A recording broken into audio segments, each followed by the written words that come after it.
Assalamualaikum warahmatullahi wabarakatuh. Terima kasih kepada rekan saya, Safira Jahra, dan saya akan melanjutkan materi.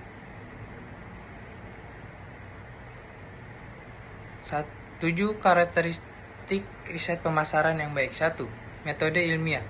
Riset pemasaran yang efektif menggunakan prinsip-prinsip ilmiah, yaitu observasi yang teliti, perumusan hipotesis, prediksi, dan pengujian. Yang kedua, kreativitas riset.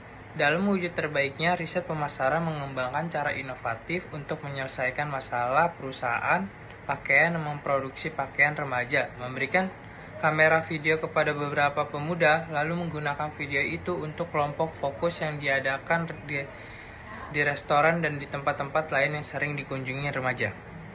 Yang ketiga, beragam metode. Riset pemasaran tidak boleh terlalu tergantung pada satu metode saja. Mereka juga menyadari nilai menggunakan 2 atau 3 metode untuk meningkatkan keyakinan akan hasilnya. Yang keempat, ketergantungan antar model dan data.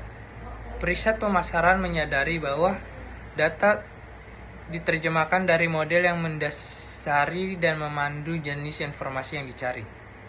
Yang kelima, nilai dan biaya informasi. Riset pemasaran memperlihatkan perhatian pada perkiraan nilai informasi terhadap biayanya. Biaya umumnya mudah ditentukan, tetapi nilai riset lebih sulit dihitung. Nilai riset tergantung pada reliabilitas dan validitas temuan dan kehendak manajemen untuk menerima dan bertindak berdasarkan penemuan tersebut. Yang keenam, skeptisisme yang sehat. Riset pemasaran memperlihatkan skeptisisme yang sehat terhadap asumsi persuasif yang dibuat oleh manajer tentang cara kerja pasar. Mereka waspada masalah yang disebabkan oleh mitos pemasaran. 7. Pemasaran etis. Riset pemasaran bermanfaat bagi perusahaan yang mensponsorinya maupun pelangganan. Perusahaan penyalahgunaan riset pemasaran dapat merugikan atau mengganggu konsumen, meningkatkan ketidaksukaan pada apa yang dianggap konsumen sebagai serangai terhadap privasi mereka atau upaya penjualan terselubung. Selanjutnya, pengukuran kinerja pemasaran. Metrik pemasaran atau marketing metrics adalah sejumlah ukuran yang membantu pemasaran menghitung, membandingkan, dan menerjemahkan kinerja pemasaran mereka. Ukuran pemasaran dapat digunakan oleh manajer mereka untuk menjustifikasikan dan merancang ukuran pemasaran dan oleh manajemen senior untuk memutuskan alokasi keuangan. Tim Ambler dari London Business School menyarankan bahwa jika perusahaan berpikir mereka sudah mengukur kinerja pemasaran dengan baik, mereka harus menjawab dengan jujur 5 pertanyaan di bawah ini kepada diri mereka sendiri. Yang pertama, apakah Anda meneliti perilaku konsumen secara rutin, retensi atau akuisisi atau penggunaan, dan mengapa konsumen berperilaku seperti itu, atau kesadaran, kepuasan, kualitas, anggapan. Yang kedua, apakah Anda melaporkan hasil riset ini secara rutin kepada dewan dalam format yang terintegrasi dengan ukuran pemasaran keuangan? Yang ketiga, dalam laporan itu, apakah Anda membandingkan hasil dengan tingkat yang telah diramalkan sebelumnya dalam rencana bisnis? Yang keempat, apakah Anda harus membandingkan hasil tersebut dengan tingkat yang dicapai oleh pesaing Anda dengan menggunakan indikator yang sama? Apakah Anda menilai kinerja jangka pendek menurut perubahan dalam aset berbasis pemasaran Anda?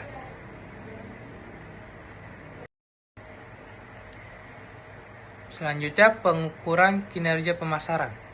Metrik pemasaran atau marketing metrics adalah sejumlah ukuran yang membantu pemasaran menghitung, membandingkan, dan menerjemahkan kinerja pemasaran mereka.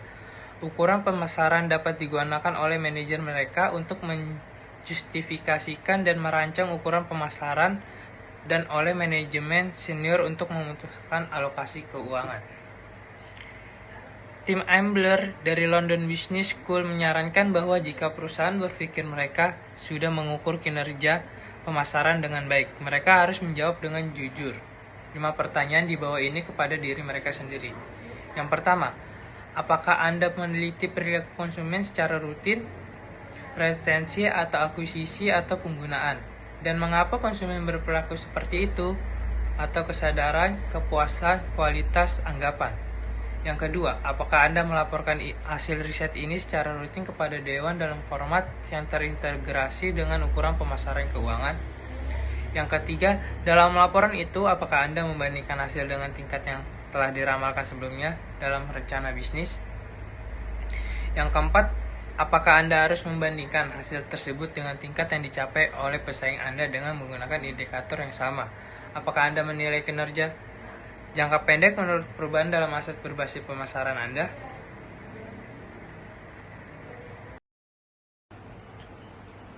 Pengukuran kinerja pemasaran ada dua, yaitu eksternal dan internal. Eksternal, satu kesadaran, dua pangsa pasar atau volume atau nilai. Yang ketiga harga relatif, nilai atau volume pangsa pasar.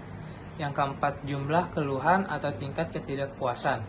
Yang kelima kepuasan konsumen. Yang keenam distribusi atau ketersediaan. Yang ketujuh total jumlah pelanggan. Yang kedelapan kualitas anggapan atau harga diri. Yang kesembilan loyalitas atau retensi. Yang kesepuluh kualitas persepsi relatif. Dan yang kedua internal. Yang internal pertama ada kesadaran akan sasaran atau goal. Yang kedua komitmen terhadap sasaran. Yang ketiga dukungan inovasi aktif. Yang keempat kecukupan sumber daya. Yang kelima penetapan staf atau tingkat keahlian. Yang keenam keinginan untuk belajar. Yang ketujuh kehendak untuk berubah. Yang kedelapan kebebasan untuk gagal. Yang kesembilan otonomi. Yang kesepuluh kepuasan karyawan relatif. Selanjutnya ada model bauran pemasaran atau marketing mix modeling. Akuntabilitas pemasaran juga berarti bahwa pemasaran harus memperkirakan pengaruh berbagai investasi pemasaran secara tepat. Model bauran pemasaran menganalisis data dari beragam sumber, seperti data pemindai pengecer, data pengiriman perusahaan, pengecer data pengiriman perusahaan, penetap harga media, dan data belanja promosi untuk memahami pengaruh kegiatan pemasaran tertentu secara tepat. Marketing dashboard. Perusahaan juga menerapkan proses dan sistem organisasi untuk memastikan bahwa mereka memaksimalkan nilai dari semua ukuran yang berbeda ini. Manajemen dapat merangkai rangkuman ukuran internal dan eksternal yang relevan dalam papan kendali dashboard pemasaran untuk sintetis dan interpretasi. Selanjutnya ada model bauran pemasaran atau marketing mix modeling. Akuntabilitas pemasaran juga berarti bahwa pemasaran harus memperkirakan pengaruh berbagai investasi pemasaran secara tepat.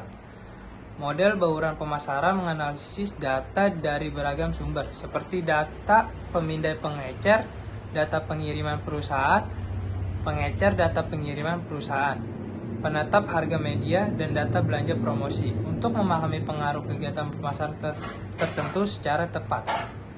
Marketing dashboard. Perusahaan juga menerapkan proses dan sistem organisasi untuk memastikan bahwa mereka memaksimalkan nilai dari semua ukuran yang berbeda ini.